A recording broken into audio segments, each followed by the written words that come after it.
I'm a palliative care doctor, which means I take care of people who are seriously ill. A lot of them are actually dying.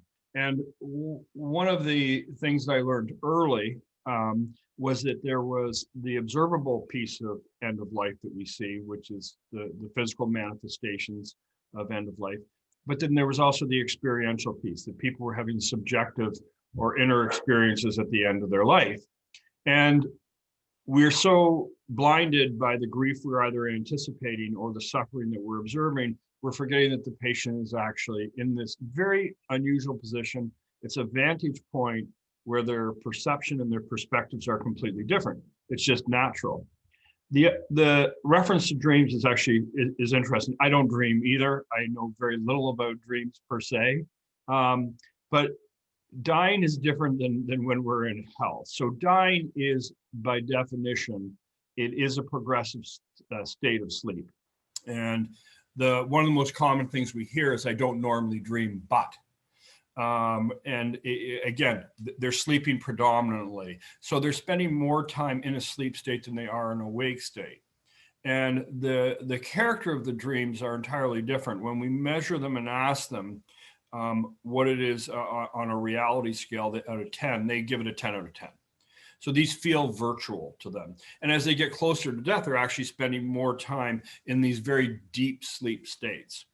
And I just realized that I didn't have a disposition. If I could ignore it, I would have, but the majority of our patients were relaying them, and they were consistent, they were profound, they were therapeutic and meaningful. So they couldn't be ignored. It's been described across all cultures throughout time. It's always been known in many native cultures. It's a way of connecting to your ancestors, etc. But it hadn't been described medically. Your experience yourself with your father dying young, I believe he was 42 when he passed away, and you were a boy at the time, obviously. Do you think that was a very big catalyst, or do you think that was just a kind of catalyst for you in this? You hit on a very interesting question, and you tell me, because it depends how much you believe in randomness. So my father's death at that age was not something I was. It was a pain that I couldn't even address or talk about, and I witnessed him at the end of his life, and he was in a state of confusion, but he thought we were going on a fishing trip. So for him, it was pleasurable. And I knew that intuitively, even at that age, that he was in a good spot. I had an aversion to all things dying, and I was actually an interventional cardiology fellow trying to defeat death, not care for dying. And what happened was I needed a job on the side to support my family, and ended up doing hospice work on the side in 1999, and decided it was actually the most meaningful work I had ever done. And then I have a PhD in neurobiology, and I kind of switched my research from bench science to actually what the experience was in dying. And so here I end up back at the full circle at what was the most pivotal event in my life, which was the loss of a parent as a child. And I guess it's not random, but it sure wasn't intentional. Does that make sense? Let's talk. Yeah, it does make complete sense. Let's talk about the families, the relatives, the husbands, the wives, the sons, the daughters. What does it do for them, positively and negatively?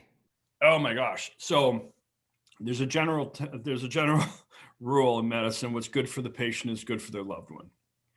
And I personally think the most meaningful videos are of our family. So we have published 2 papers of 750 family members, and I can sum it up really quickly. If somebody has observed a loved one having a comforting experience, that absolutely changes their sense of grief and loss, and that's actually measurable. So we applied scales for grief and processing. People adapt better, they reconcile better, they remember better, they move forward better. There's a lot more health if they've seen it. Because if you think about this, if you're if you're standing above the bed of your life partner, you're worried, and you know they're physically comfortable, you're worried about who they are, where they are, and are they okay? And we've got cases where a couple has been together for 65 years and they lost an infant. And the husband's looking at his wife, and in her last days, she's holding the baby and cooing to the baby. That redefines death as something that's empty and without worth, as to something that actually returns us to something that makes us whole and reconnects us. So that the videos of the families are really stunning, because they're soothed in a way that's really very hard to describe. Even the parents of children who are dying.